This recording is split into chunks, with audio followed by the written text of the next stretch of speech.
Now you can collect your own market data through our market data adapters.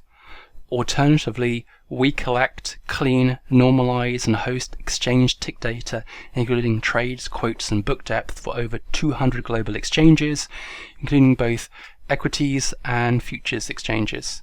This eliminates the need for local hardware, data collection and data maintenance. It also allows use to create new composites such as a consolidated European tape. Instead, you can focus on analyzing the data. Data analysis can occur locally after retrieving the data or in the cloud itself. One-tick capabilities are exposed so that the data doesn't need to be retrieved unnecessarily. You can run your analytics as close to the data as possible.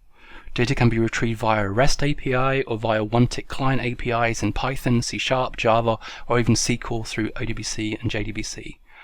Instead of retrieving tick data across a time period, you can also leverage our point-in-time API and retrieve data either at specific points in time or retrieve statistics across averages across a defined time range. Child executions can be mapped to specific points in time, while parent orders can be mapped to the statistics across defined time ranges, so when the order arrived compared to when it was completed.